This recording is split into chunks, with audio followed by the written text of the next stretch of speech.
Welcome to Mineral Springs Park in Pekin, Illinois for the 1999 Illinois High School Association Class A State Softball Championship game. Hello, everyone. I'm Ann Penstone, and I'm pleased to be working with Don Shantos. Hi, Ann. It's great to be back here. Pekin, the town of Pekin, does such a great job with this tournament. They really do. And I tell you that the weather is as different tonight as you could ever imagine. Last night, tornadoes and thunderstorms. Tonight, it's an absolutely perfect night for softball. The weather's as different as the teams are. From the northwest corner, we have Eastland High School from Lanark. And down in the southeast, the Casey-Westfield Warriors. Their experiences are different as well. Eastland is making their first appearance here at the state tournament. In fact, in any team sport for the school. Casey-Westfield, on the other hand, this is their 15th state series appearance. Well, one thing they do have in common, Ann, is great pitching. Oh, fantastic. First for the visitors. Eastland has junior Sarah Martz.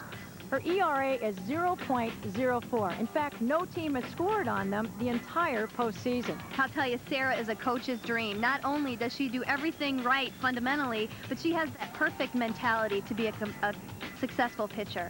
She is relaxed, confident, and she really has fun out there on the mound. We asked Coach Doug Johnson, if you were the opposing coach, what would you do to beat your team? I'll probably just pack up and get on the bus and go home. We've had an outstanding pitcher all year in Sarah Martz, and it's just a case where she does whatever she has to keep the base runners off. And we're not a very offensive team, and if it's Casey's, their probably strategy would be to get that first run and hang on. And that's our strategy too, is to get that first run and hang on. No matter what happens, on the other side of the field, it's the end of an era. The pitcher, senior Dara Thronberg, is pitching her last game for Casey-Westfield, as is her father coaching his last game. And that's going to be very emotional no matter what. But Dara, the senior, has been here in some other capacities as well. She's been a second baseman, a shortstop, and now she's a starting pitcher. And a dominating pitcher she is. She throws a hard rise ball and really shows her intensity and her competitiveness on that mound. She's really going to challenge these hitters tonight. We asked her dad what he had to do to score against that team that has yet to be scored against. Well, it's very important that we put the ball in play. That is the key. I would say the short game for us, we'll probably try to bunt a few times and see if they can handle it, if we can get it down. The key is put the ball in play. If we can put it in play and make them handle it, I think we got a shot.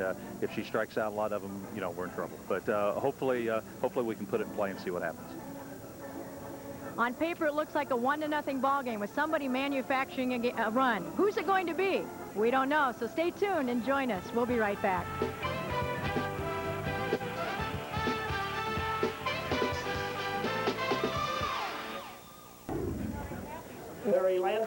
What a gorgeous evening with the sun shining through the beautiful trees that we're glad are still here after the tornado nearly touched down near here.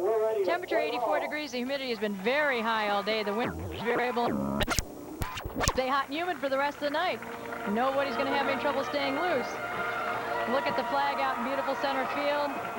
It is absolutely picture perfect, and the crowd is packed out here, and we are ready for some great softball, and the fans have been treated to terrific conditions today as well as great games. All the quarterfinal games are one-run contests, and today they were just two runners, so just exactly what you expect from a fast pitch tournament. As you look at Eastland and their first trip here, some of the fans, nobody knows what will happen tonight, but we know one thing for sure. We have two of the best teams to ever grace the softball field here tonight, and the pitchers are outstanding. Lindsay Miller, batting fourth, center fielder, number 19, Ashley Miller.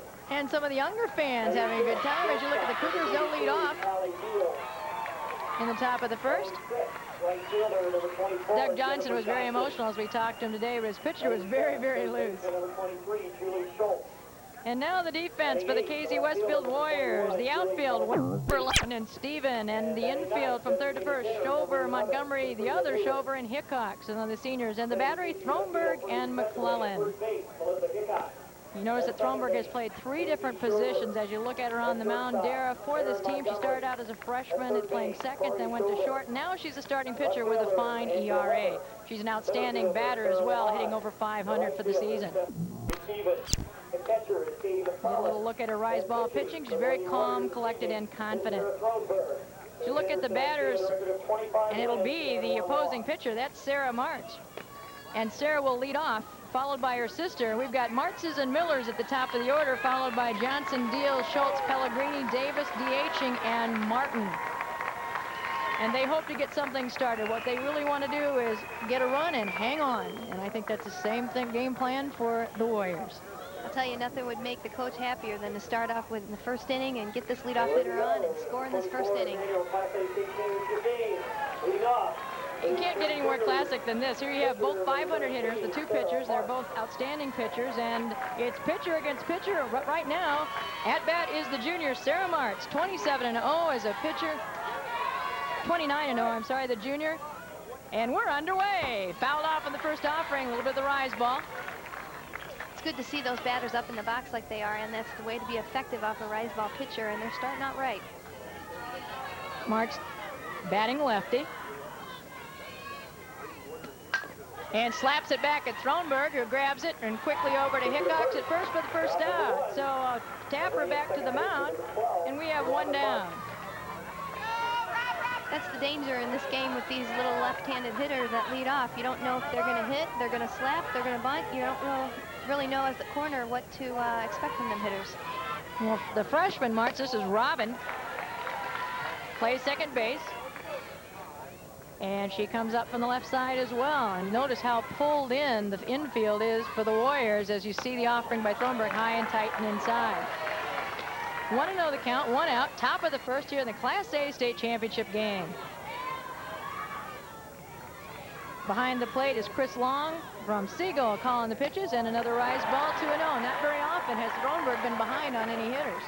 No, and it's clear these batters here are not natural left-handers, so we can expect some speed here if they get on base. They both throw from the right, so they're probably up there just to make contact and get on base. Down the pipe, 2-1. So Martz will have to go after some offers. He's way up in the box, trying to keep from having to look at the rise after it breaks. And that's another tough ball on the outside. Rise, nice pitch, evens the count at 2-2. Good pitcher working her way back into this count, full count with one out. See what she does. Gonna have to be good. Pops it out to short center field, and underneath it quickly is Sarah Lamont, the senior, and squeezes it for the out. 2 down. That'll bring up the catcher, senior, number 16, Whitney Miller. Shows the effectiveness of that rise ball, and the way she swung at that pitch. She was right on it, but hit it up the middle, but because it's that rise ball spin, she popped it up. Hitters need to get on top of that pitch.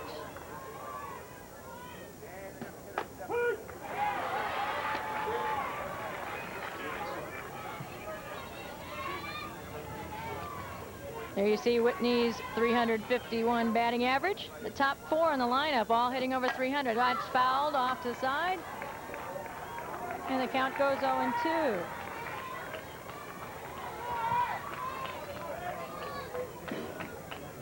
I think that's definitely a strategy of both coaches here. They both have dominating pitchers. They just want to get the ball in play. So I think we're going to see a lot of sneak bunts and slaps and everything else. These hitters trying to make things happen to get on base. Well, in a great pitcher's duel, you have to manufacture some runs, and that's what both teams are very good at, particularly Casey. 0-2 the count, 2 outs in the top half of the first, and this is the number 3 batter, Whitney Miller, the catcher.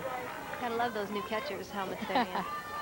I always love good catching. Look like hockey masks out there. And there's the first strikeout for Dara Thronberg for out number 3. So no hits, no runs, no errors. We'll be back with the bottom half of the first after this. Well, we're underway. We had no hits, no runs, no errors in the top half, and now it's Casey-Westfield coming to bat to face the undefeated, unscored upon in the postseason, Sarah Martz.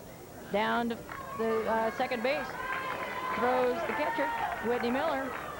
And here's the defense in the outfield, Pellegrini, Miller, and Johnson, left to right. And around the infield, Schultz, Deal, Martz, and Martin. And the battery, Martz and Miller. There's your unbelievable, yes, folks, that really is 0.04 ERA. Look at the strikeouts to walks ratio. 332 to 12 is absolutely unheard of. And don't look at her size, Ann.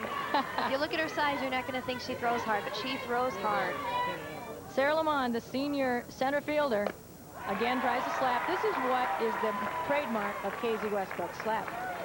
And let's look at that batting order that they put on the diamond. Lamont, Weber, Thronberg, Montgomery, Stephen, McClellan, Sanders, DHing, and both Shawver, Hickox, and Casey Shawver. The Shawver sisters have been in this tournament all 3 of the years as well, so plenty of tournament experience for this Casey-Westfield team. Well, true to her trend, she gets that first batter on a strikeout. She had 27 strikeouts in the semifinal game in 12 innings. The only reason she didn't get the record of 30 was because she didn't get to go the 19 innings that Bonin still got to in that game. What a pitcher, and a great change as well. This is Angela Weber, the left fielder, another senior. Very senior-laden, there's Casey-Westfield this year. And I suppose that was one of the reasons why Denny Thronberg decided it was a good year. His daughter graduating. It's never easy to leave a group of kids you brought from the underlevels. Some of these kids from the time they were 6 and 7. Popped up. And there are 2 away. And that brings up pitcher to pitcher. Did you look at Doug Johnson?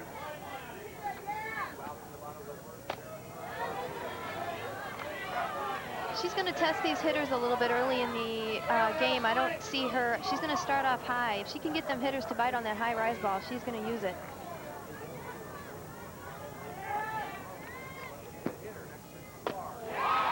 And she got one there.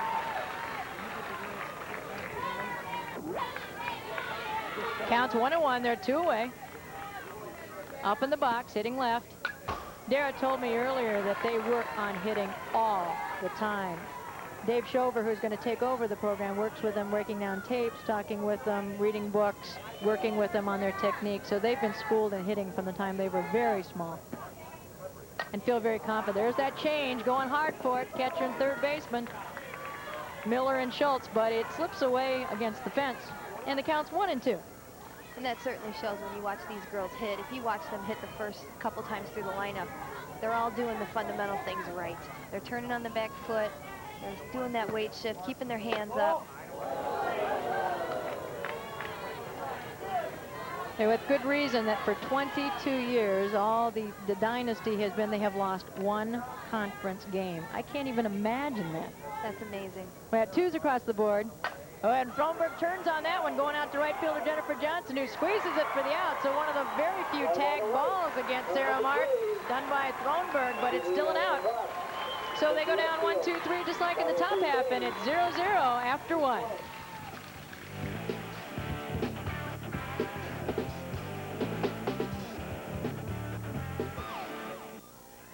We'd like to remind you that the broadcast rights for the Illinois High School Association Class A Softball Championship has been granted to Fox Sports Net Chicago and Intersport Television by the IHSA. Any unauthorized reproduction or rebroadcast of this event is prohibited.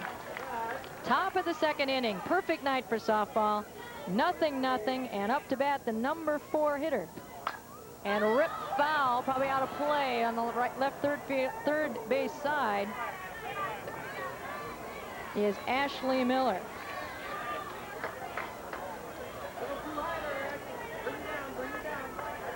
Dara Thronberg, very composed, very fiery player.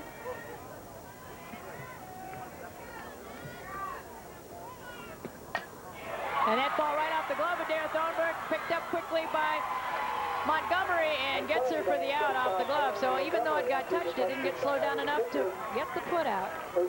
And Miller goes down short to first.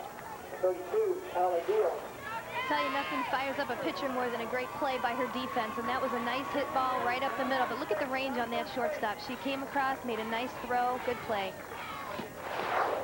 That ball in the dirt by Thronberg. And it's to Jennifer Johnson, the right fielder. A lofty batting average. The top 3, or top 4, of course, are hitting over 300, and this one's very close. Casey's batting statistics are so unbelievable that they can actually put a team and a starting team on the field where everyone is over 300.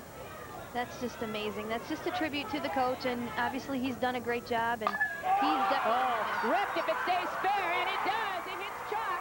Going hard to second.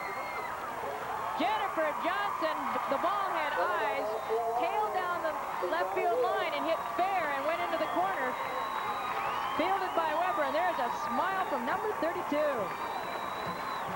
That's That's the danger when you're a rise ball pitcher. Sometimes you miss, and when you miss, it's flat. And that's pretty much what that pitch was. The hitter did a nice job. She hit that ball right on the nose. Good call by the official. On the relay into Montgomery, as you see her looking. Now we've got ducked on the pond. The first runner in scoring position is that strike is thrown by Thronberg, and it's Tally Deal with a chance to bring in a run. Tally's a junior. She's the shortstop. Oh, took a cut at not the pitch she wanted to go after. Little nerves, maybe.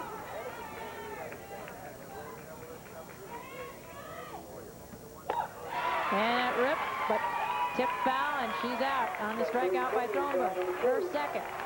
So 2 outs. Runner on second. That's Johnson out there, and Julie Schultz, the third baseman, with a chance to bring in a run. Every run will be so vital in this game because they're going to be hard to get. Just a little bit high and outside. As a coach, that's what you like to see. Your pitcher just gave up a double line drive to the left field, and she came back and struck out the next hitter. That senior confidence, part of it in experience. That ball down the pipe, and strike one evens the count. 2 outs, 1-1, runner at second. We're in the top half of the second Class A championship game. And hit up to third base, may go in the dugout, going after it, and it's out of play. Not for the efforts of Corey Shover, wanted it very badly, but just out into the dugout. So we're still at 1-2.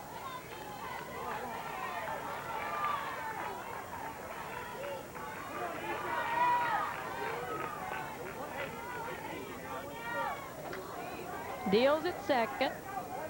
She represents the go-ahead and the only run at this point. And fouled back again.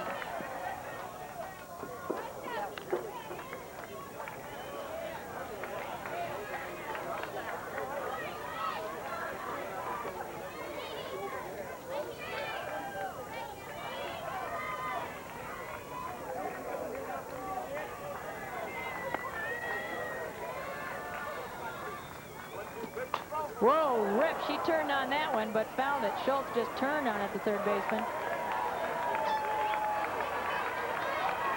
Dara does have a very good off-speed pitch. I wouldn't be surprised if we saw that change up here to this hitter. She's way ahead.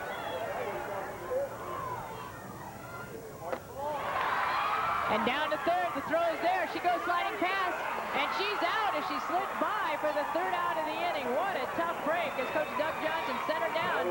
And it probably would have been okay if she just had been able to hang on to that base.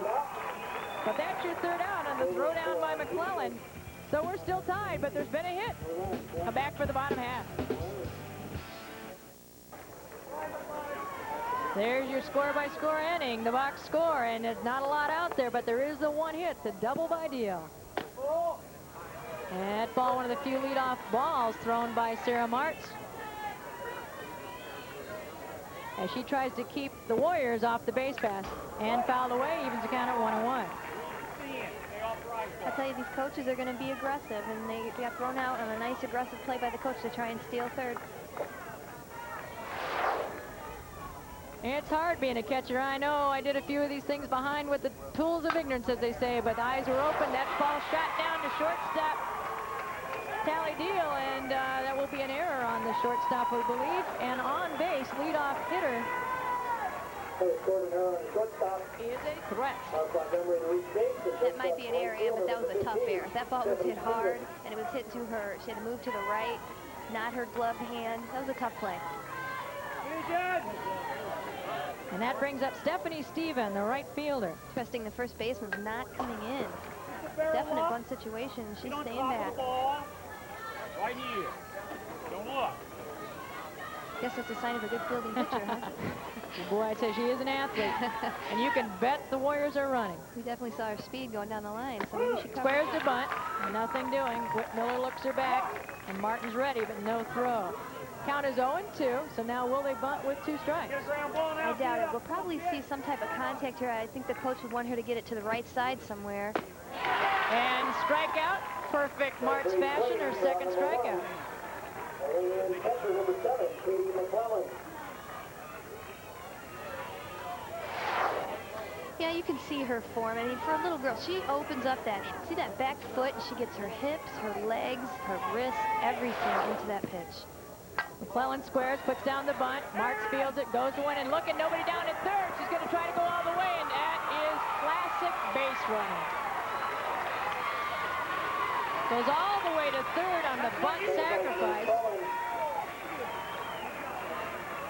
And now we have a runner, Montgomery, at third, and she's fast, little shortstop. I'd say that's a play they anticipated going into this game. That's just good coaching again. He anticipated this team not covering up on the bunts. The batter did a good job executing, and that runner never hesitated. So with 2 outs, runner on third. That's Montgomery. Up the bat is Lindsay Sanders, the DH. Batting a hefty .394, just under 400. And boy, it'd be a nice time for a strikeout. There's the first one. It's a big pitch. Get ahead of these hitters. That's a big pitch. You don't want to be behind, especially in a scoring situation. A little bit high. One good pitch. We haven't seen the changeup yet from her. We know she's got one. She's got as good a changeup as I've seen this season. She doesn't seem to be throwing as hard as I thought she was this afternoon. I don't know if fatigue's a factor, or and it may just be a different vantage point too, because boy, she brought that one. The benefit of pitching fast pitch doesn't wear on the arm quite as much as baseball, but. And she gets a huge strikeout. I tell you what, every time you need it, Sarah Martz brings it. So down swinging goes Lindsay Sanders, and got out of the threat. So after 2 full innings of play, we still have no score here in Pekin. And there's the score. Goose eggs, except for a hit and an error on Eastland.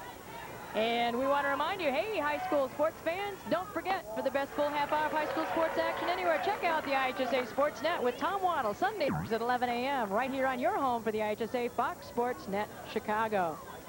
And it's batter up top at 3. And it is Julie Schultz. Batting .211. Need to get a leadoff runner on. That would make everybody a whole lot more relaxed. We've had some chances. 3-0. She's got a chance. And I tell you what, it better be beautiful. Yeah, Dara's she's fallen behind these hitters a little bit early, and it gives that hitter the advantage. When you're 2-0, going off a pitcher, you're expecting that fastball. There's another hitter's count, 3-1. She's sitting for that. She's got to bring a good fastball here, and she did. Batter just missed it. And it's full. So Thronberg coming back from the 3-0 count. And that ball popped out right over us. Going to make her work. Which is actually a good strategy, too. I mean, when you look at all the innings these kids have pitched, it probably won't hurt to wear out the ball, and certainly you don't want to be going after the first pitch. Absolutely. That ball high, she draws the walk, so that's a good sign for Eastland. They've got the leadoff batter on. And Julie Schultz. Batter had a nice smile. I think she was happy with that at bat. Get on base. And Julie Pellegrini up to bat.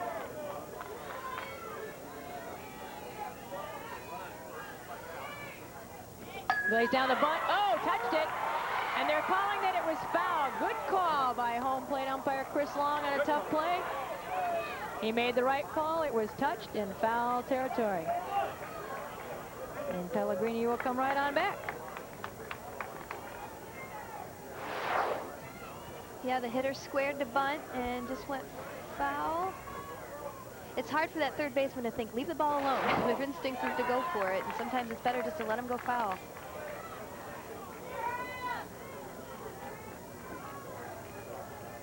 So we'll probably see the sacrifice again. She squares away, fouls it off. So now with 2 strikes, do you go ahead and put it down, or do you try to put it in play, huh? I think they're going to have to put it in play. She doesn't look like she's a consistent bunter for them. I'd keep the slap on. I'd keep the mentality short swing and get me a ground ball somewhere.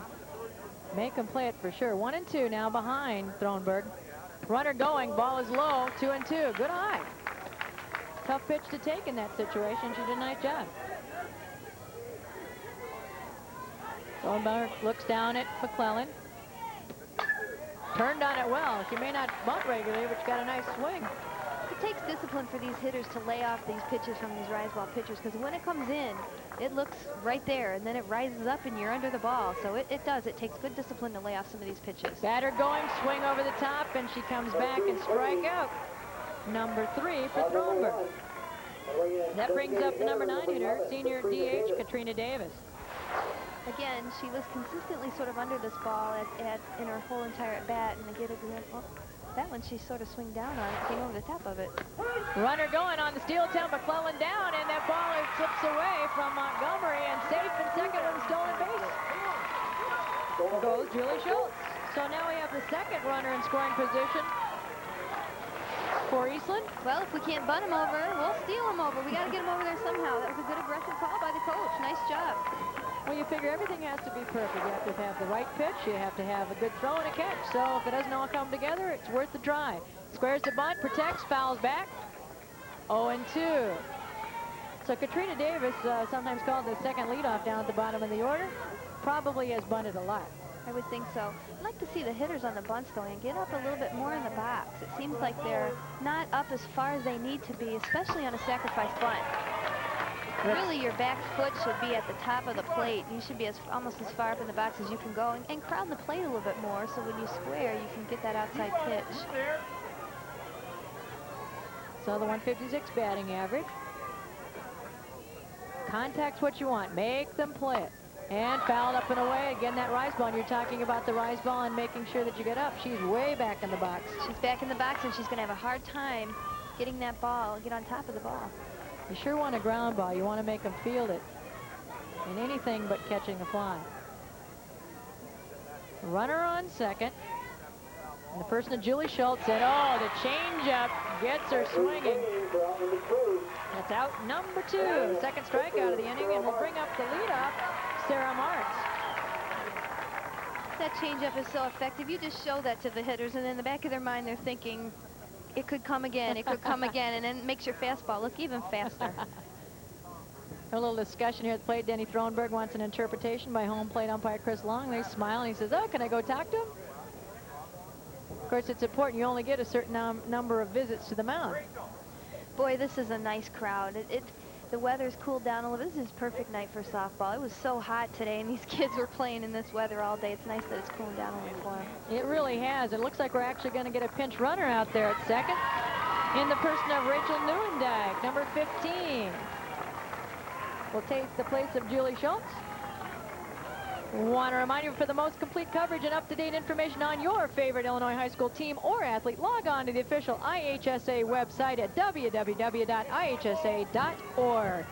I personally use it all the time, and is a great source of up-to-date information when you can't quite be at the tournament or you're headed that way and want to know what's happening. So I encourage you to log on. Great job by the IHSA in keeping all the high school prep news out there for everyone to get a hold of. It was a good timeout, too, by the coach to go out there and just sort of calm everyone down. You know, when you walk the leadoff hitter, the odds are she scores most of the time, and so far Casey's doing a nice job. Eastland has definitely been the aggressor as far as base runners have been concerned, other than the third base threat by Casey. So both teams have threatened, but so far no damage has been done. 2 outs here in the top of 3. And it's Sarah Martz, the pitcher at bat, a 500 hitter in her own right.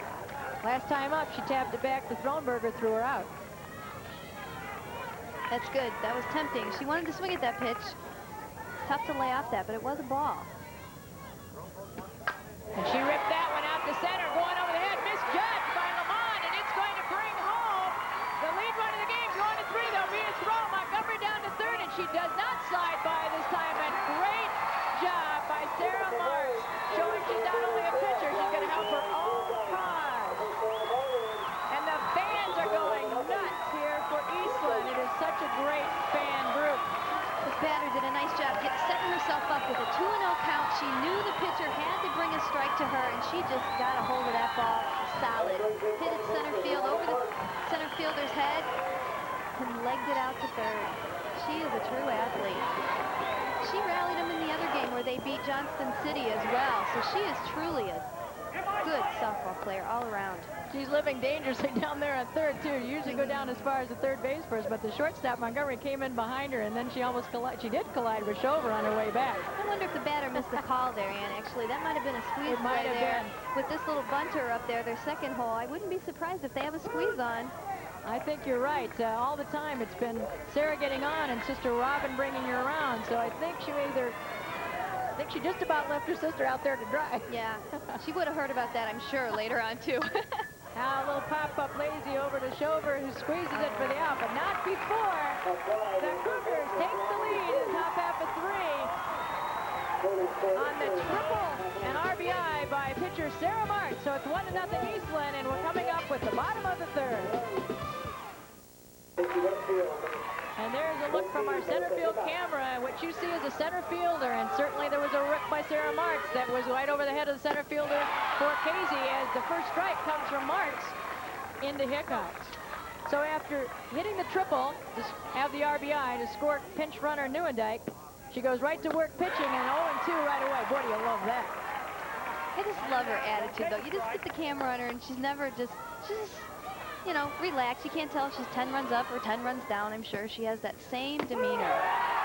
And comes right back with a strikeout. Big surprise. You're really right. I was so impressed with her demeanor. It's just been so incredible. We chatted with her after the semifinal game. She pitched till midnight the night before, and she pitched 12 innings in the heat that they're really not used to at all. And she was just having a great time. Everything's wonderful. And a nice bunt. Fielded. Oh, beautiful field by Martz. I tell you what. Boom! Callie Martin made a nice stretch, and I tell you what, that was a beautiful bunt and fielded perfectly. Well, she had no chance if she didn't barehand this ball. And I mean, you just can't coach that. That's natural instincts. She barehanded that ball and threw out. What a nice play.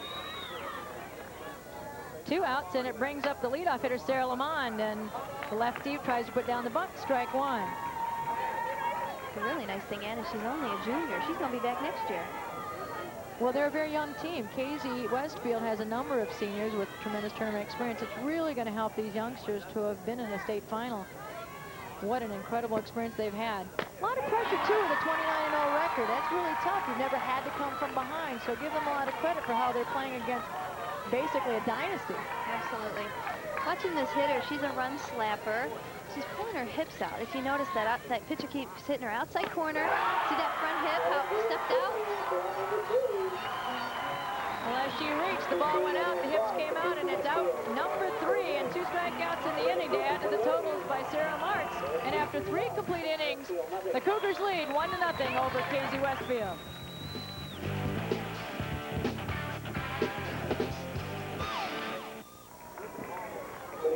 And there's some happy fans enjoying the beautiful night tonight. We don't know which side they're for, but whichever way, they're having a great time. And there's the view from behind Dara Thronberg, the senior. Top half of the 4th, and puts down a slight strike caught by McMillan.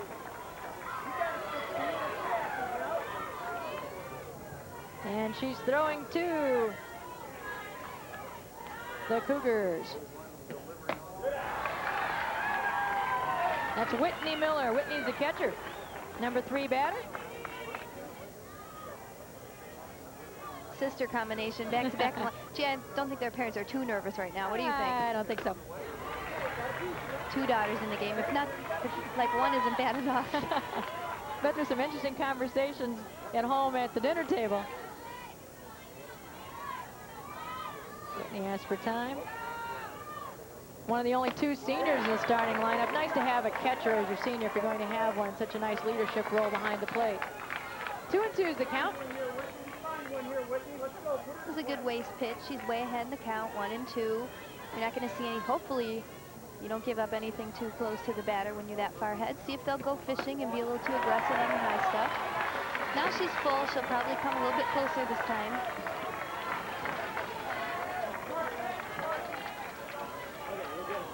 Actually, the strikeouts are very even. We talked about the strikeouts of Sarah Martz, but Thronberg has 4 and Martz has 5, so it's very even foul back by Miller.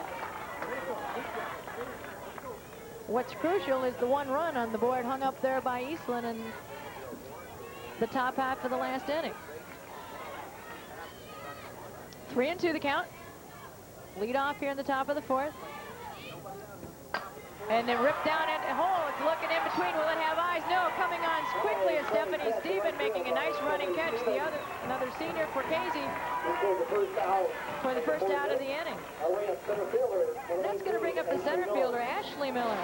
It's tough when you have these dominating pitchers for the outfield infielders to stay in the game, but she's right there. She got a nice jump, reacted right when the ball was hit off the bat, made a nice running catch coming in.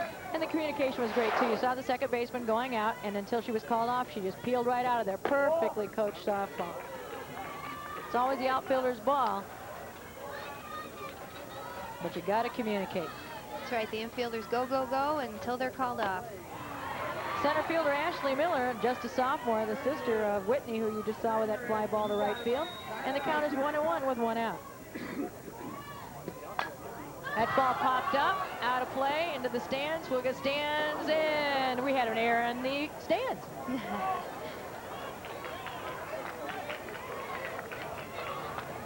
And picking up the bat, Ashley, and you look at Dara Thronberg. Hard rise ball and a fantastic athlete. We mentioned that she played second when she was a freshman, then back-to-back shortstop years. Says she kind of prefers that, but she loves to pitch, and this year she is the starting pitcher. So she can do it all. She'll be going to Missouri, University of Missouri.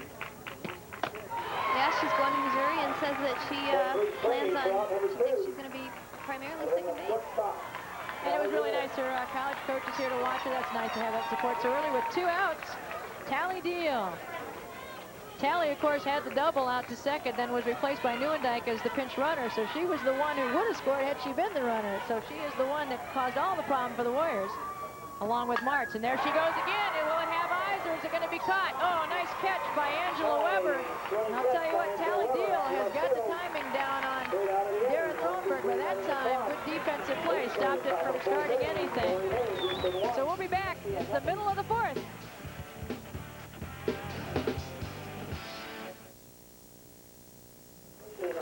There's the line score. There's actually 1 run for Eastland. And as you look at it, there are 2 hits and an error. And look at the strikeouts. That's been kind of tradition here. They've been keeping those for Sarah Martz. She had 27 today. Holy cow, it was unbelievable. And look at the new softball. Caused a little bit of conversation I was this year. going to say that's the little ball that created big controversy this year with a lot of the coaches. Dented some bats, and quite the controversy out there with the coaches, whether that ball is too hard. It should be modified at all for next year. Also change colors, Ann. It was not the shade of yellow. It wasn't your eyes. It wasn't the setting sun. That really is a bright yellow ball. It really is easy to see here in the evening. We played with the yellow ball primarily all season, and then one game we had about 3/4 of the way through, team had a white ball, and you don't realize how much easier it is to see going back to the white ball. You got kind of a good look at some of the things about Sarah Martz that are exceptional. She's a rise ball pitcher, got a great change, and strikeout extraordinary artist. It's one of the few times I've ever seen her kind of snap the ball in her glove like she was disappointed in that pitch. Weber looks at the fake slap, and the strike is called 1-2. To her advantage, she hasn't used that changeup yet, and that's saving her for the later innings. As you get tired, you tend to lose speed a little bit, and she'll be able to throw that changeup in, and batters haven't seen it. She's very rarely been behind. She gets ahead of Weber, and there goes another K to put up on the fence. Number 6 by my unofficial count. And Weber goes down swinging, and that's going to bring up Dara Thronberg. I think these hitters and all these slappers, if you look, they're not coming straight out of the pitcher. See that their hips are opening way too soon, and they're not going to be able to hit that outside corner. And smartly, Sarah Martz is just hitting that spot, and the hitters are going down. Thronberg blew out her last time. You got to run right at the pitcher. You got to keep them hips in until you bring your bat through, and then you open them with your bat. Swinging away on the first strike. Now tries to drag on the second, so she's behind 0-2 to Martz.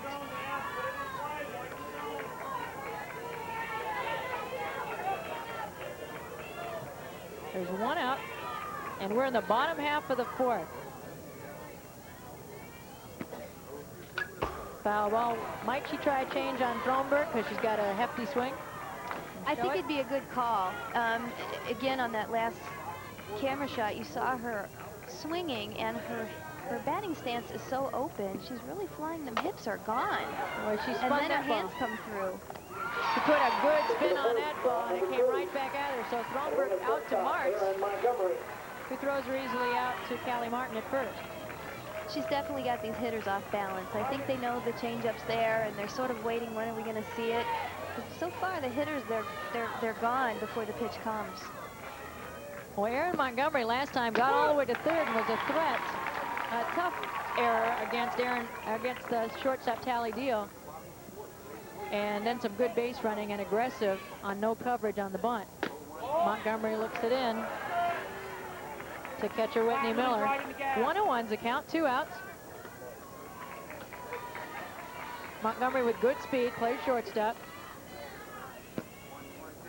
And fouled back. So she's taking some hefty cuts. She looks real good on her swing. Boy, she takes a nice swing at that ball. Just a little bit under that pitch. I'll tell you what, the infield or the outfield is really in. There's some gaps. If one of them hits right center, it's going to go for a while out to that fence. And she's got good speed, so they're counting on the pitching ability. And again, she's right on target. She's just a hair underneath. Almost hit our camera guy.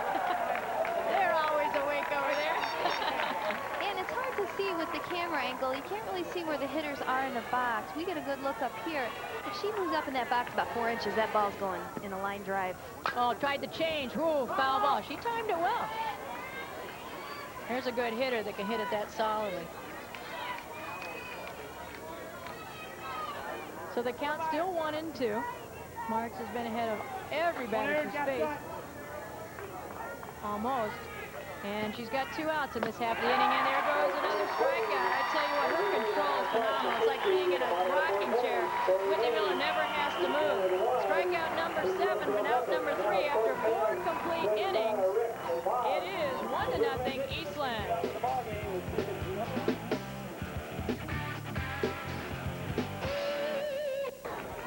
Boy, now's when everything gets tense. It's in the top of the 5th. You're up by 1, and that's not enough against a team that's been here 15 times. So you need some insurance, and we're going to start with Jennifer Johnson. Jennifer struck out her first time up. So let's see if she has better timing against Thronberg this time. Oh, boy, really late on that one. She thought about it. Oh, she can't believe she swung 0-2. Well, and that was Coach Johnson's philosophy. Remember when we talked to him earlier, he says, we're going to try and get 1 run and hang on. Thronberg rears back, throws the rise. 1-1. I must have missed a pitch. Sorry about that, folks.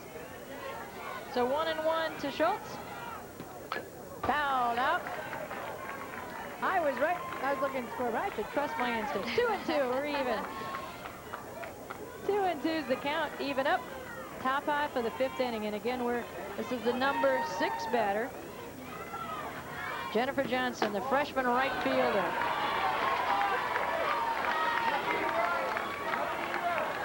Full count. So the freshman faces Thronberg with a full count, wanting to get on, fouls it back, making her work. Way to hang tough and tough battling at bat. And the ball fouls straight back like that. You know the timing was there. She just got a little under the ball. She's up in the box. She's at least even with the plate. Oh, good eyes, and we got a leadoff runner. And each time they've had that, they've caused some trouble. So leadoff runner in the person of Julie Schultz. Now, last time we had a pinch runner. As you look at Dara Thronberg, we had some fun between innings here in the person of John Kriegsman.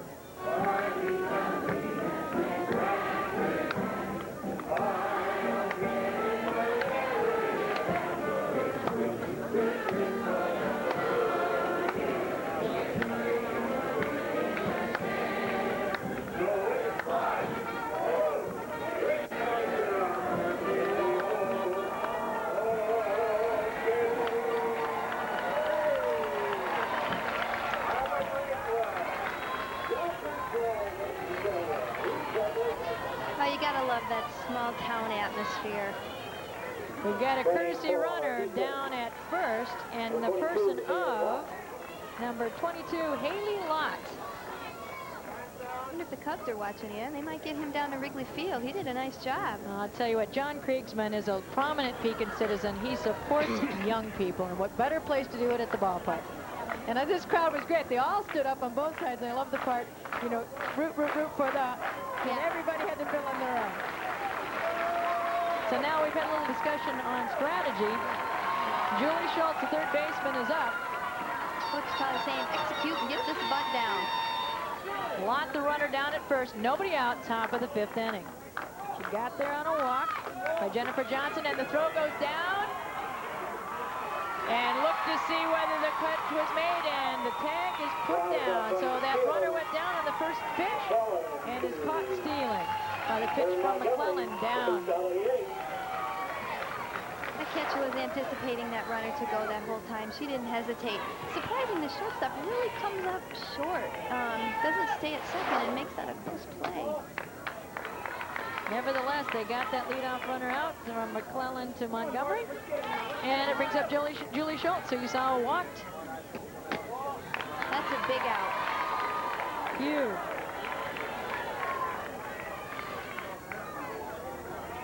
Third baseman Julie Schultz, who walked, and her pinch runner was the scoring run, and at this point, the leading run in the ballgame. She'd love to do it again. 3-1, she's ahead of Thronberg. That ball is strike, evens the count full. Thronberg's had an awful lot of full counts in this ballgame, so she's thrown a lot of pitches. Yes, she has.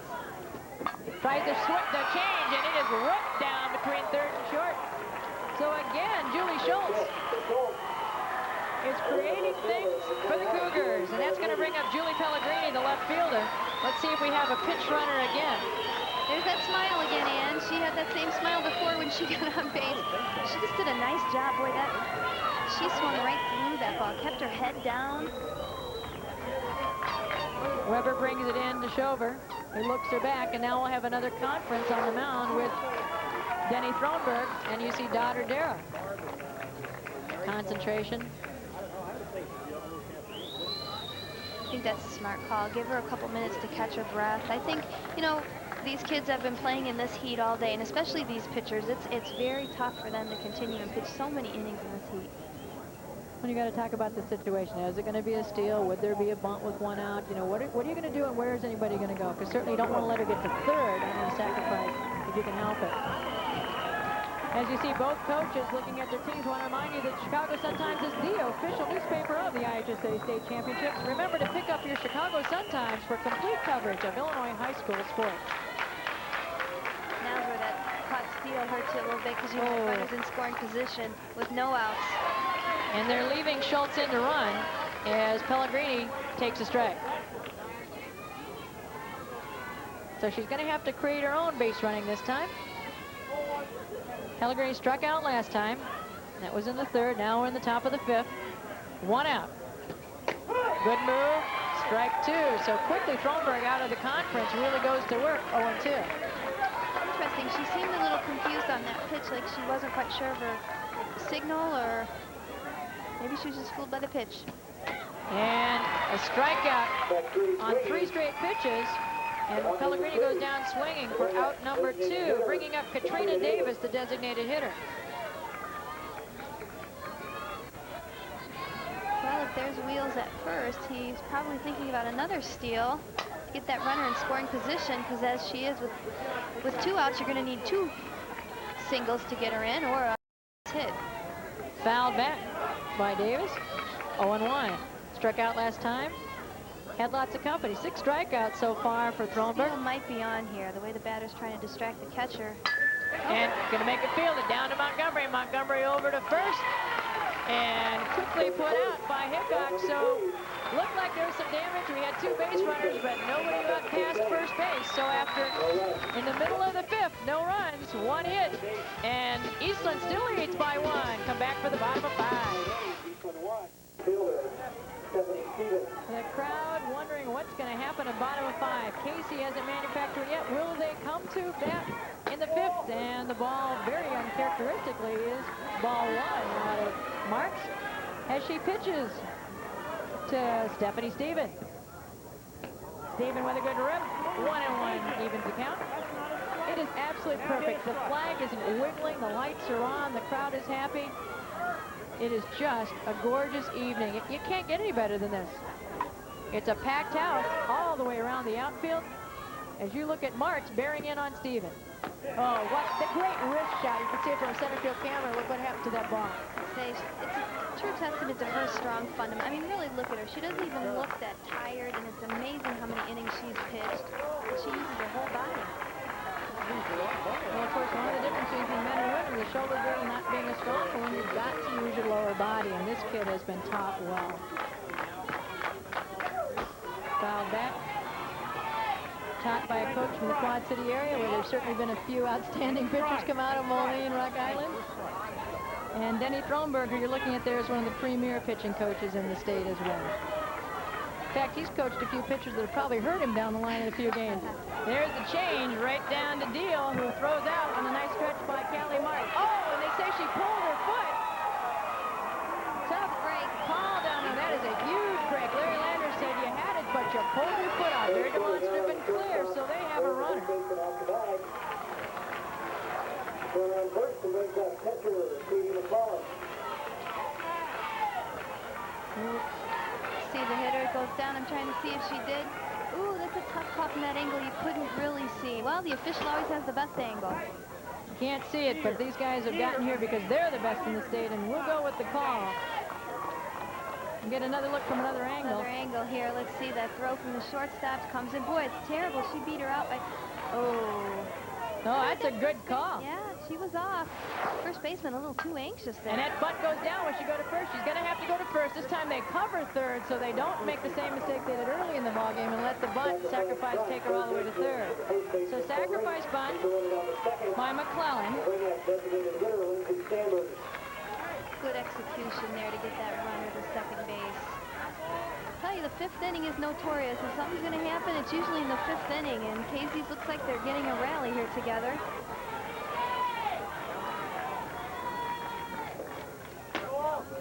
Unofficially, probably error on first base. The throw looked like it was good. Oh, and just, definitely. Definitely an error, yeah. So down to second, we have the second threatening runner by the Warriors. And that ball comes in hard to Sanders. One out, bottom of the fifth, and the Warriors are down by one.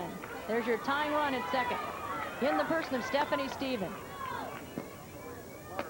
Ball came up and high. 2-1. Very rare for Sarah Martz to come in behind the runner.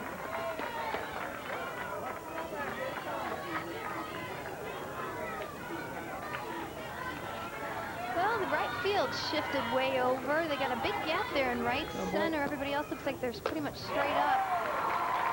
No question about that one. She just threw the smoke right by her. 2-2. Whatever Sarah Martz has needed throughout this tournament and season, she has found it in her bag of tricks. And she found a big strikeout right there. Sends down Lindsay Sanders for the second time in this game. And strikeout number 8, which will bring up senior Melissa Hickox. Struck out last time, but she has some power. And there's a lot of holes if she can get a bat on the ball. Nice rise ball and a good catch by Whitney Miller on the tough inside pitch. Keeping close tabs on the runner down at second so she doesn't get much of a leadoff. Remember, you can lead in softball as the pitch is thrown. Goes down for the bunt. Quick touch at foul. Good play by third baseman Julie Schultz. And that's 0-2. Less likely we'll see a bunt. Interesting call with 1 strike and 2 outs, runner on second to call the bunt. They're just trying to make things happen. Put the ball in play. Well, the third baseman's way back, yeah. So it's probably part of it. 0-2, Martz strikes her out, and holy cow, she gets out of the jam again. Sarah Martz has found an answer every time she's needed one, and her teammates have helped as well. They have a run with her help, and after 5 complete innings, it is still Eastland 1-0.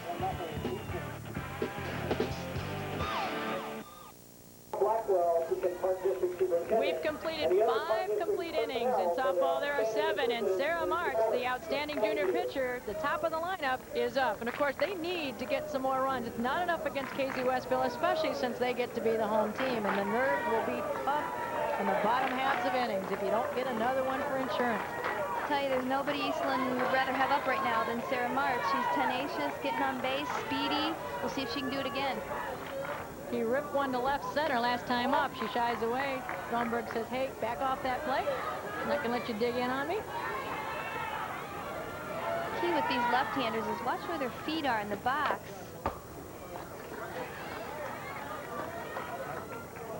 That'll sometimes give you a clue whether they're going to bunt or slap or hit away.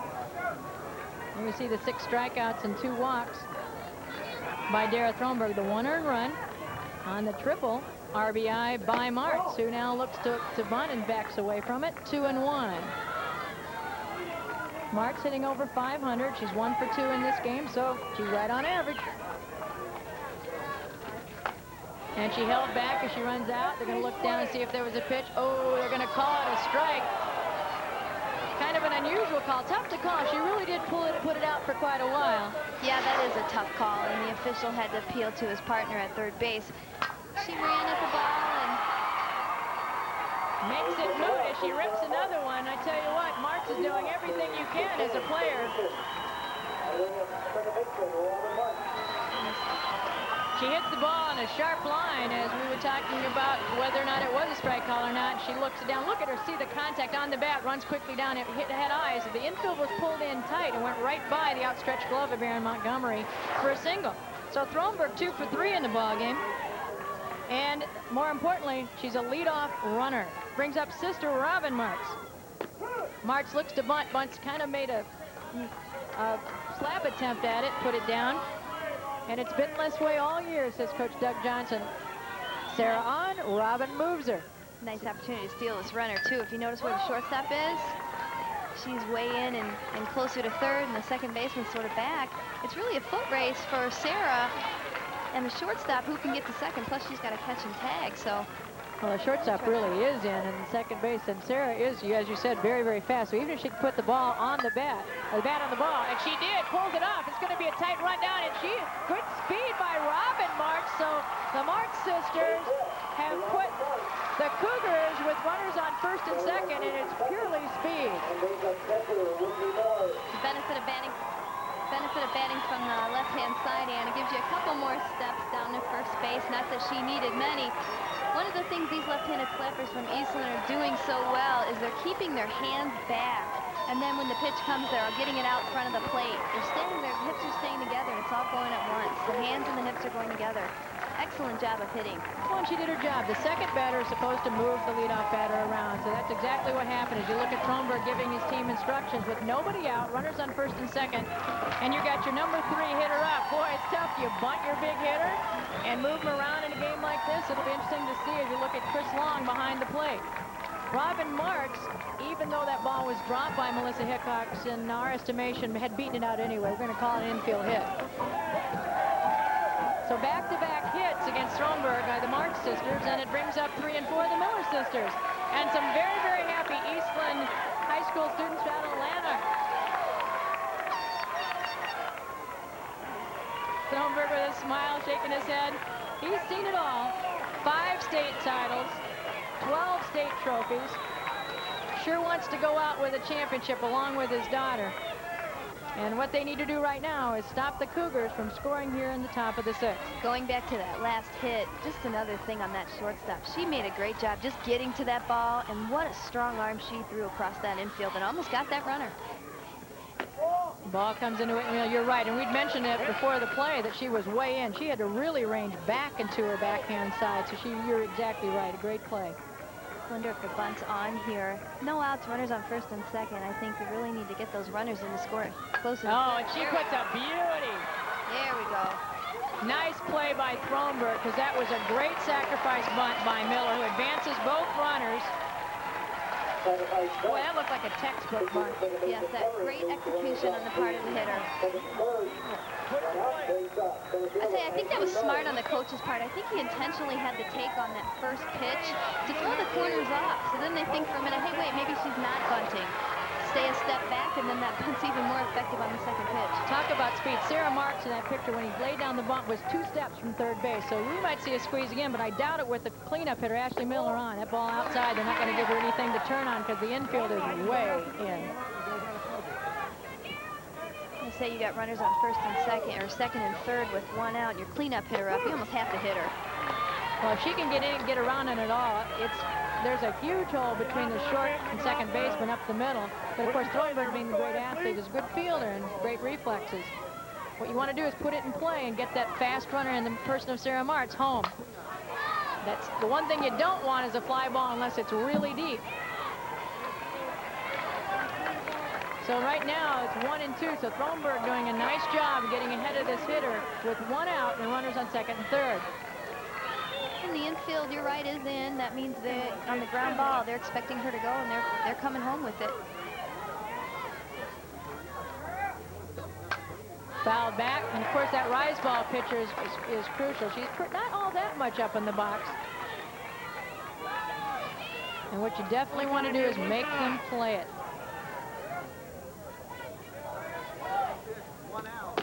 Ball outside, evens the count at 2-2. There's 1 out. This is the top half of the 6th. Runners on second, third, both Mart's sisters. Sarah at third, Robin at second. And both of them have great speed. And down it goes on the ground. They're coming home. McClellan guarding it, but Martz comes home in a tough slide. McClellan tried to block the plate, did a nice job, but the ball skipped by. And that is a huge run on the grounder fielded by Miller. Yeah, she hit that ball hard to the backhand side of the shortstop. That was a tough play for her to come home with it. Going against the momentum of the throw, she had to plant and shift her weight. Nice job on the hitter's part. Stay down on that pitch. You see the speed of Sarah Martz as she came home, but the ball really did beat her there, so we're going to call it a fielder's choice on that coming home. But the runner is at first, and it looks like we may be we'll either get a pinch runner or we're going to have some discussion about what do you do with runners on first and third. Are they going to send her down? Oh, I think so. When you got a 2-run lead and the momentum going like you've got when there's just a big play there, I predict they will. You saw Dara Thornburg showing the emotions. It is a nail biter. She's right, but she is just a fantastic competitor, and when she's needed it, she's been able to come through for years and years. So you look at Robin Martz down there on third. At first is Ashley Miller, who had the huge hit, or huge grounder to bring in pitcher Sarah Martz. Thornburg giving last-minute instructions. And it's Tally Deal, the shortstop at bat. Again, good speed. So lots of speed on this Eastland team. Might be a nice opportunity for a squeeze, too, if they see that coming. She goes down, and they're trying to... Oh, she's got to go one way. Oh, my God. And, oh, my God, what a great job by Ashley Miller against a team that is so experienced in these kinds of plays. All right, here we go. Classic kind of tricky play there. The runner stealing to second was called a delay steal. Her job on that play is to get in a rundown, and hopefully the outcome is what happened. The pitcher kind of bites on that pickle there, and the runner from third scores on the play. And so Tally Deal now has protected the runners and the delayed steal, and now bats with a runner in second with a run in. It's 3-0 Eastland. And she hits a hard shot to Montgomery, who's probably going to tag. Yes, she does. Nice play by Montgomery, who chooses to tag out the runner going from second to third.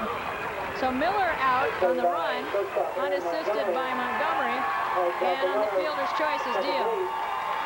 That was an excellent play. Good heads-up play by the shortstop. She made a nice job fielding this ball, saw the runner and didn't give up on her. Good, smart play. So with 2 outs and a runner on first, Jennifer Johnson at bat has struck out and walked. And now grounds quickly to Shover. Shover up quickly down to Hickox for the 3rd out of the inning, but not before some big lead-off hitter. The Monsters got on, and the Millers pushed him around, and some exciting base runner. It's a much more comfortable lead for the first time. Eastland Cougars will be back at the bottom of the 6th right after this. Due to the length of this game, let's pick up action later on. And so right now, bottom of the 6th, facing the top of the lineup, and she's 0-2 against Lamont. It's dark here now as the lights are total illumination, and again fouled back, so making her work is Lamont doing just what a leadoff hitter's supposed to do, and she certainly wants to get on and have that leadoff runner, or sorry, not the leadoff, but with one out. They need some base runners because they can manufacture runs with the best of them. We've seen Casey-Westfield do it under all kinds of conditions. Doesn't matter how many outs or 1 inning, but it's hard to do anything when you're not on the bases. And another strikeout for Martz. Well, what we talked about earlier with these left-handed slappers, one of the problems Casey-Westfield is struggling with tonight with their lefties is pulling out on the ball, and her hips were gone by the time her bat head came through the zone. They're swinging hard. They are. You know, off a pitcher like this, you know, and the adrenaline's going, and they, you know, they're up there trying their best. Sometimes you got to let the pitcher supply the power, and you just have a short, compact swing and stay on top of the ball. Might have more success. I tell you what, Angela Weber, a fine left fielder, and had some good catches out defensively, not just in this game, but the rest of the tournament. And another lefty for the Warriors. She's back quite a bit in the box against Martz. Only an average of 4 batters per inning. The only 2 base runners have both been on air, so unbelievable ball game she's been pitching.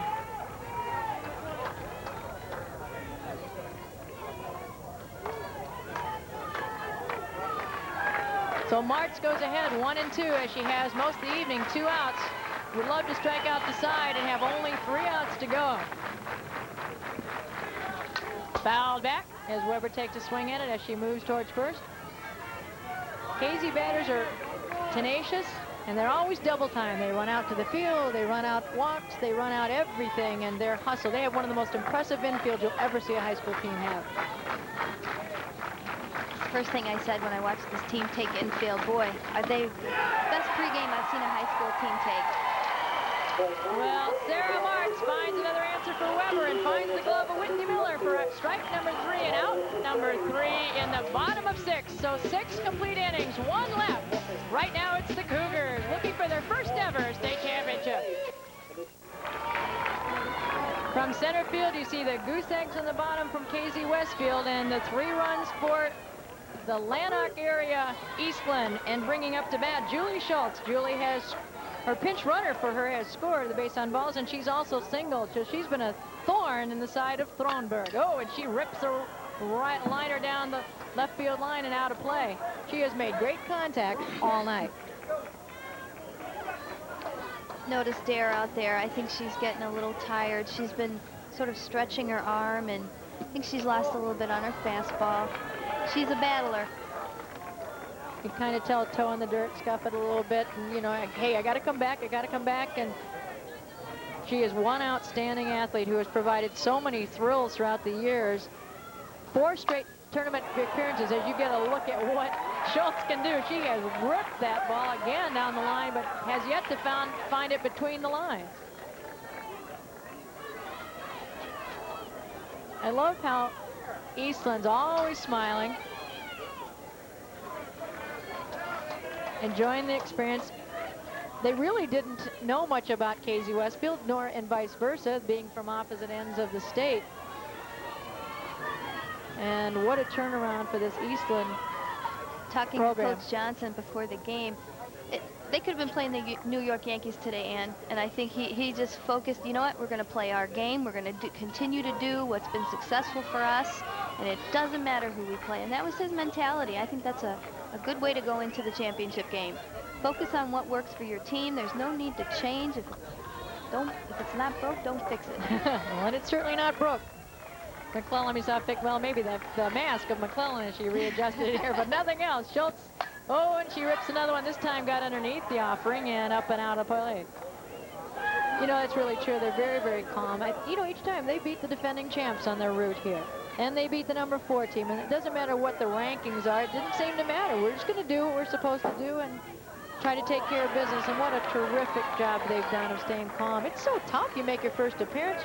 No one from your school's ever been to a team final. And they're young. That's probably a good thing. You look out at the Casey-Westfield team and dominated by seniors, or you're in the 7th inning, down by 3. You can see a little tenseness in their face, I think. it's a lot tougher when you know it's your last time. And right back at Thronberger fields it easily, goes over to Hickox with the out. So they got the lead runner in the person of Julie Schultz out, and that will bring up Julie Pellegrini. Eastland, look at the goose eggs on the right side. We mentioned that there have been no scores against them, and so far the record is still clean. Rock Island Alleman, you see in there, the defending state champs. They eliminated them in the regional final. Then the sectionals, that was the sectional final. Carrollton and Johnston City down here 1-0, both ranked teams. And Johnston City was the runners-up last year. And outstanding pitcher Renee Mueller, and it was certainly disappointing for them not to be in the final again and see if they could take care of business as seniors. They did, however, get the third place trophy, beating Nashville 2-1. Yeah, you're right. Renee Mueller did a nice job these past couple years in the tournament. And I tell you, any one of those games we just showed on the screen could have been a championship game, as close as these games have been. So another Eastland player is going to get a chance to enter the ball game. A senior, what a nice gesture by the coach. Number 18, Amber Rabb. With one out, takes a ball. And this time it evens at 1-1.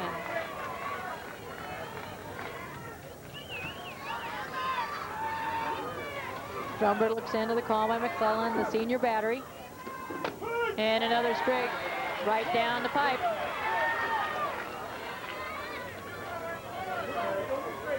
I think she's ready to get back in there and hit, Ann. She's not messing around getting ahead of these hitters, throwing them strikes right in there. And we got to get these guys out and get to business. Nice pitch is right. Strikes out the pinch hitter.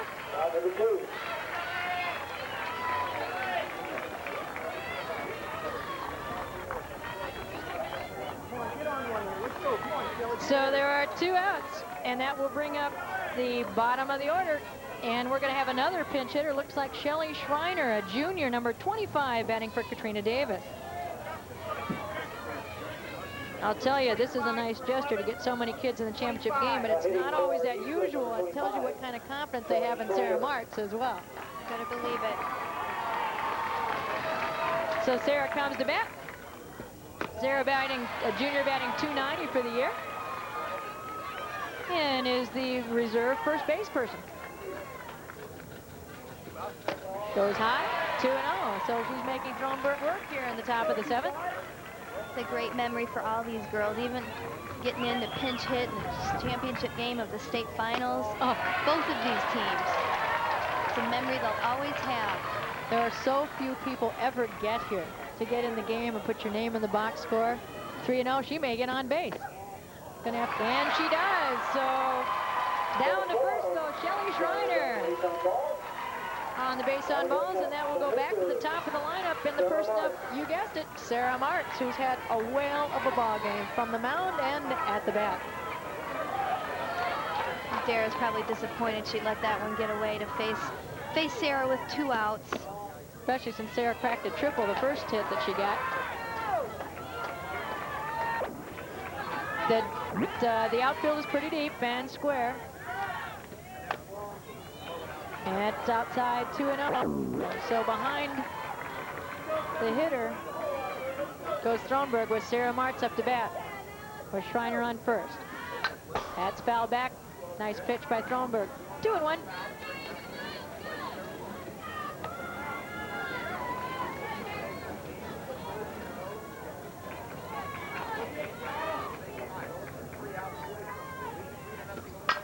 And right at Montgomery. Had a little trouble with it. This time overthrows it, goes in the dugout. So it's going to be a single probably with the speed of Sarah Martz. And we're going to see where they decide to. Everybody has to stop. We're getting some discussion. Chris Long is discussing as to what the overthrow is called for and how many bases they get. It's a pressure these left-handed hitters put on the infielders. They know they have to get to the ball quickly and get rid of that ball quickly. And that's probably running through her mind a little bit as that ball was coming to her. Trying to get rid of the ball, didn't quite have the handle and overthrew first base. She's definitely got a strong arm, man. Oh boy, she uncorked that one. That'll be an error on the shortstop Montgomery. The infield pulled in, down to Robin Martz. So that run was no good. Boy, I tell you what, pinch hitter Shelly Schreiner may have a chance to score in the championship game. She's over at third with Sarah Martz behind her and Robin Martz up to bat. Robin, we know, has great speed, especially with his infield in. And the freshman takes a couple of cuts. He had a single and scored. Freshman second baseman. On the overthrow, everybody advances. And she hits down to Montgomery. Quirks it right over to Hickox and corrects the air. And no damage is done after some nail-biting moments. We have a half inning to play unless there's a tie. And Casey-Westfield, Casey comes to bat. There's a line score, and there's a man who has been a legend. 22 years at Casey-Westfield. Here's his memories. Well, first of all, we talked early in the year that nothing we do this year will diminish what we've done in the 21 years prior, but we did look forward to tonight and see what happens. I think things that stand out for me probably just the kids, the amount of kids that we've had. We've had a number of kids go on and play college softball. In fact, 65 of them in 22 years. And those kids, plus all the other kids that played, the parents, we've had tremendous followings. You can see by our trips up here at Pekin. And also, I'll miss just this tournament. The fact to be here, to be with everybody. A lot of people have been here since day one in the tournament. So I think people, to put it in a nutshell, one word, we'll miss the people more than anything else. And there's the man who says people make the difference. So true. As you look in retrospect against a career, now he's certainly going to be around. He's a native from Casey-Westfield, went to Westfield High School, and that was there. And he said he's now coached daughters of players he had. So it really has come full circle for him. And up to bat is his daughter, Dara. Good cut on that down and outside pitch. Tough pitch thrown by Martz. That truly is the great thing about high school athletics. It's funny, I mean, think back of all the hard practices and balls you hit and catch and throw, and the memories of the people and the friendships you make and the coaching that you experience, and it's a wonderful experience for all these girls. 0-2 the count. Oh my goodness. Tell you what, talk about getting stronger as it goes on. That's at strikeout number 13, and not only that, the 6th in a row. She throws that little rise, and look at how her form is so well. She's throwing just as hard now in the 7th inning as she did in the 1st. You wouldn't think she threw 12 innings earlier today and late last night. Shows the rise in the ball to Aaron Montgomery. Reached on an error in the 2nd. I think it's safe to say Sarah Martz is on a mission here. She's finishing strong. You know, with a pitcher this dominating with that kind of an ERA, you could kind of wonder sometimes if maybe she's carrying over the above-average low, but her teammates tonight have been absolutely fantastic, though she's certainly been a factor at bat as well. They've had some great defensive plays. They've made the plays they've needed to. They've been heads up and base running. And against a team like Casey-Westfield, who's known for their aggressive create a run philosophy, you really have to realize what kind of an aggressive effort they put forth tonight against an outstanding team. Great execution at the plate. They went in knowing they had to put the ball in play, and they exactly executed their strategy. 2-2 the count, 1 out, bottom of the 7th, looking for their first ever state championship. Fouled away. Montgomery making her work. Nothing comes easy when you play this game. They're 29-0. 30 would be a state championship number. There goes the changeup, and it's hard hit. Montgomery made her counterpart Tally Deal work hard, and it jumped up in her throat, I think, as it took a weird hop.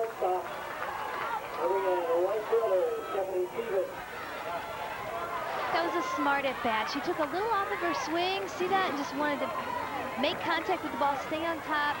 Yeah, let the ball play her a little bit too much. Probably could have came up on that ball a little bit more and got it before that bad hopping. Kept the ball in front of her, and that's the important thing. Went up here, glove, and then up into her throat. She recovered nicely. And of course, we'll be looking to see whether it's going to be steal or bunt or manufactured. As you take a look at Stephanie Stephen, the batter. First, 1 out. Oh, big pitch by Martz. Well, when you're 3 runs down, you need base running. You need to get that momentum going in your way. I would be very surprised if we did see a steal in this situation.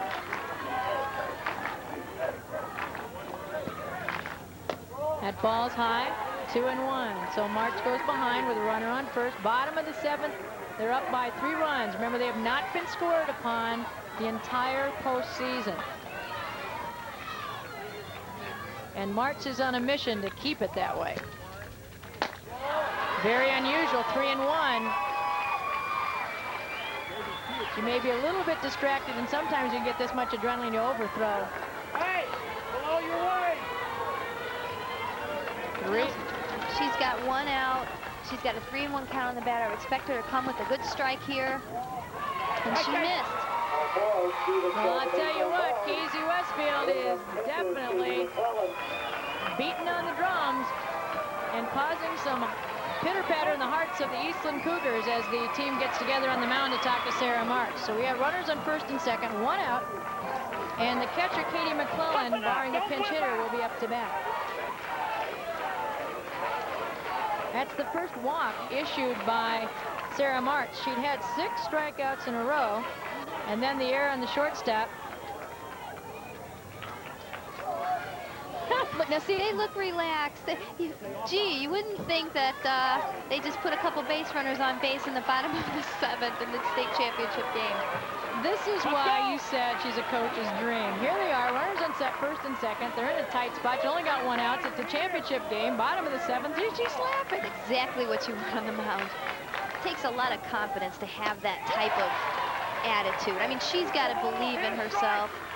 I'm going to shut the door. Well, she'd be able to smile like that. Well, she's had runners on third and second and kept them off the plate. Now she gets 2 big strikes out of that discussion on the mound, so she comes right back with the strikes. Are you pumping up? Maybe she just needed to laugh. Come on, Jake. Come on. And sometimes that really is all it takes. Yeah. That little timeout, your team gets together, they all put their hands together and say, all right. And she strikes out McClellan for out number 2, and nothing bigger strikeout than that one. Lindsay Sanders, the designated hitter, has struck out twice against Marks, and probably would be fitting, not certainly for her to strike out, but for a pitcher of this magnitude in the games that she played, ended on a strikeout for a state championship. But boy, I tell you, there are runners in first and second that have other ideas. And I've seen Casey-Westfield do so many things, so many years. Anything can happen. Nothing up. She's got this hitter twice on strikeouts.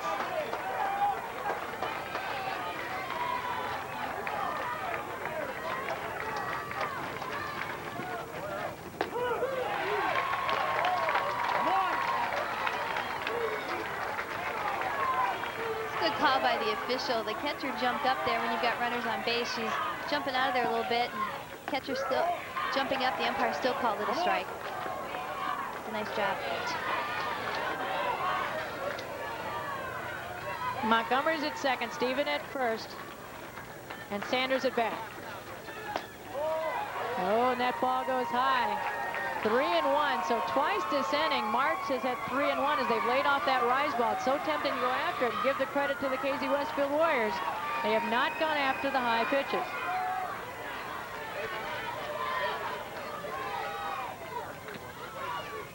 There's one, no question, right down the pipe, and the count is full. We have a 3-2, 2 outs, bottom of the 7th, runners on first and second, and a state championship on the line. It's the best pitch of her life, what she's trying to throw right now. Oh, boy. Just missed. Ball 4. Holy cow, bases loaded. And first baseman senior Melissa Hickox comes up to face Sarah Marks. I think it's that ball fell off. I think it was intended to be just a fastball, and looked like she missed the handle a little bit, and it came a little flat.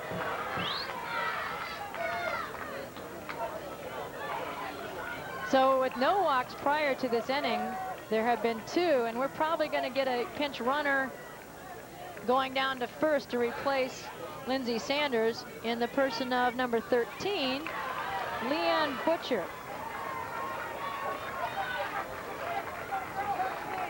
Coach Thronebook there showing his excellent job of coaching. What you got at first there is your tying run.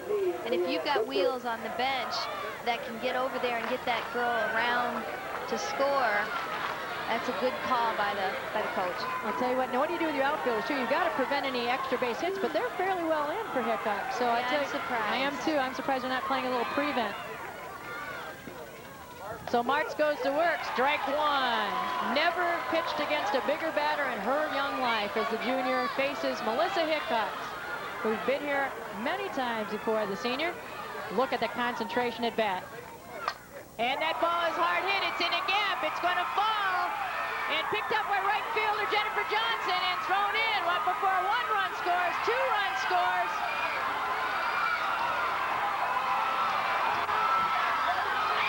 And it's all tied up. Holy cow. Talk about speed. It is never over with the Warriors. A 3-run single, if you can believe it, by Melissa Hickox.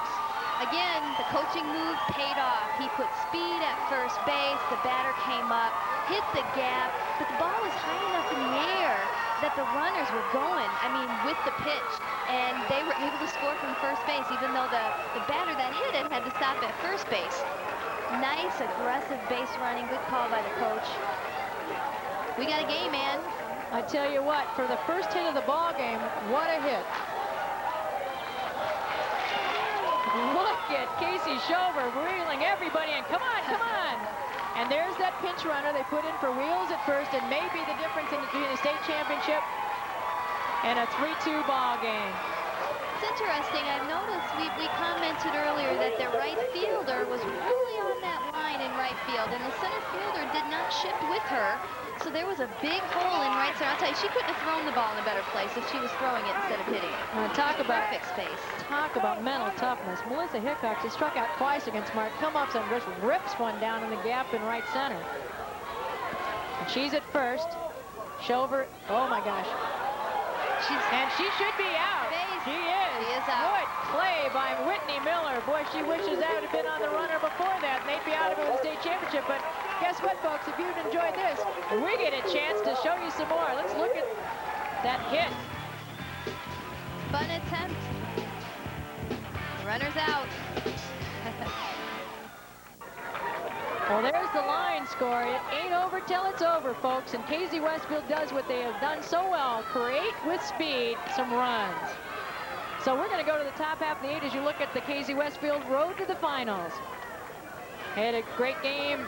Obviously, it's some easy games with the slaughter rule, but not because of anything with the teams, but because this is just one outstanding, hard-hitting softball team.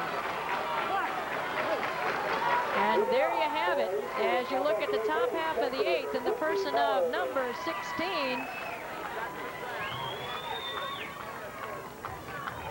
Whitney Miller, the catcher who threw down to first to get that last out in the bottom half of the 7th. She's been 0 for 2, but had a big sacrifice to advance both Martin sisters in the 6th, which will look to be the winning runs at that point, but she may have to start it all over again. Boy, Thronberg has new life. Look at her demeanor on the mound now. Yeah, she looks a lot more into this one now, and I'll tell you, this is who Eastland wants up to bat, though. I mean, this is their 3rd hitter in the lineup. This is a very high potential to get on base and score here. Well, if you're going to be a state champion, you got to do it under whatever situation. And one of the things I mentioned, I thought they were pretty implacable. They faced tornadoes. They played at midnight on the quarterfinal. Oh, rips it right up the middle, and she starts out with a base hit. And then they have to play the 12 innings in the heat today and the humidity. And now they're going to have to face what looked to be a sure championship and come back and do it again. That was a nice piece of hitting by Whitney Miller. She really lined that ball. Perfect timing. Took it right back up the middle. Pitch missed right down the middle, though. And Sister Ashley, cleanup hitter at bat. Ashley's been on a fielder's choice, grounded out, and struck out. Now, do you try to run your catcher down on the steal? I don't know how fast she is, but certainly she's going popped up. Looks like it's going to be in play. Catcher McClellan grabs it for the out.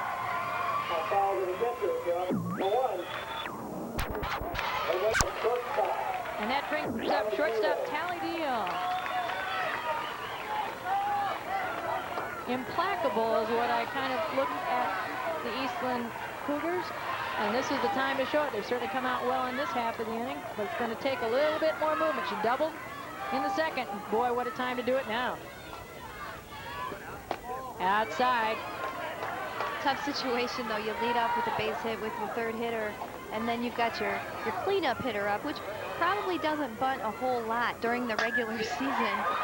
Off the end of the bat, quickly lined to Thronberg, so doubles the runner off at first. So on the double play, it brings up Casey-Westfield, this time not to tie, but a chance to win the championship in the bottom half of the 8th.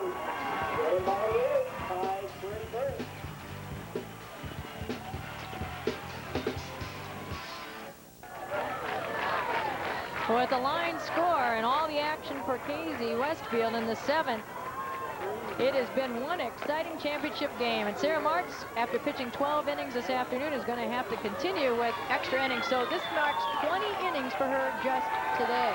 She had 27 strikeouts in the earlier contest, and she has 13 here tonight. So that's 40 strikeouts in 20 innings. That's a pretty good ratio, two every inning.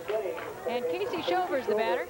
Casey goes down to the bunt, nicely placed. Martz picks it up and goes quickly over. Oh, good luck there by the umpire at first, Larry Landers, to make sure that Callie Martin had it, but she did. A little bit of a snow coming, but it counts all the same. That's a great job, both on offensively and defensively. She nailed that bunt. It was a good bunt. Little too harsh. I'll tell you, that pitcher was just quick. Barehanded the ball, nice quick release. Oh. The athlete that is Sarah Martz, look what she did on that pitch, how close she came to thinking about diving. Yes, that's the same thing. When you looked in her eyes, you could see it. You could see it was right there.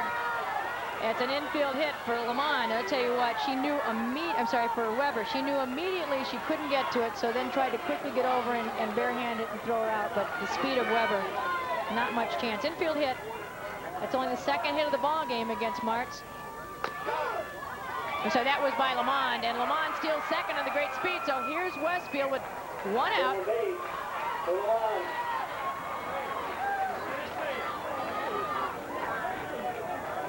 Lamond at second now. An aggressive call again by Coach Thronberg. I mean, that was a good call to get that girl down there. Batter did her job. She certainly distracted that catcher and made a nuisance of herself for as long as she could. Now with one out, Lamond represents the winning championship run with Weber at bat. Weber fouls the bunt attempt back. 0-2. Infield appears to be at normal depth. I'm very surprised we haven't seen the changeup yet. You know, that's an effective pitch for Martz, and it's extra innings, and I think now's a good time to bring that changeup out. Fool some of these hitters now. And that ball may have eyes. Down quickly. Oh, great play by Robin Martz. As she quickly, and there's speed again. That ball had eyes. It looked like it had hit written all over it. In fact, if it kicked away, it could have been a run. If it's not one Martz, it's another. A good pitch by the sister, and the other sister made a nice play on the ball. You're right. She moved with that right off the bat, and good speed to get to that ball. Now Dara Thronberg with a chance to win her own ball game with the bat.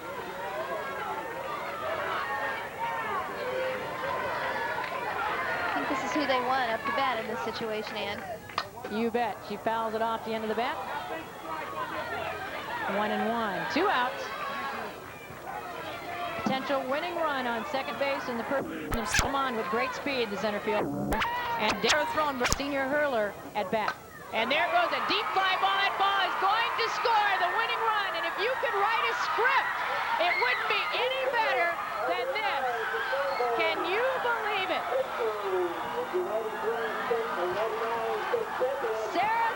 Dara Thronberg, in her last at-bat for the Warriors, for Daddy Denny, in his last game, belts a shot to center field to score Lamond. Unbelievable. Completely just all-out effort on the part of Dara Thronberg. What an at-bat. She was determined going into this at-bat. She kept her hands back, hit the ball right on the nose, deep center field. Runner from second scored easy. What a comeback victory for Casey-Westfield. See that pitch again. Not a bad pitch. She hit that outside corner. She just went with it. And that's what you want these hitters to do. Hit the ball where it's at. And she did just that. Took it to left center. Nice hitting. You've been talking about pulling the hips out on look at Thronberg, overcome by emotion. Cannot believe what she's just done along with her teammates. Down 3 runs in the bottom of 6th on a single by Hickox. They score 3 runs and come back to win it in the 8th. We'll be back with more from Mineral Springs Park right after this.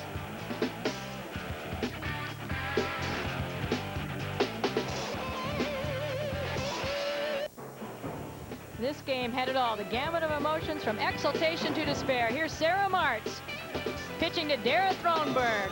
3-3 tie, and over the head in the bottom of the 8th, the head of Ashley Miller scoring Sarah Lamont. I'll tell you, what a memory for her to take on with her to the University of Missouri. Her last high school at bat, the game-winning double of the state finals championship game. If you could write a script, there is no way you could do it any better than this. It's Michael Jordan with the last shot against Utah. It's Casey-Westfield in the last game for Coach Denny Thronberg. And there's the game summary. Sarah Martz batting as well as pitching her way to the Most Valuable Player Award. Melissa Hickox with a huge 3-run single in the 7th. Sarah Martz with 14 strikeouts to add to her incredible total. And Dara Thronberg with a game-winning RBI in the bottom of the 8th. And there are your runner-ups for 1999, the Eastland Cougars of Lanark, in an outstanding ball game.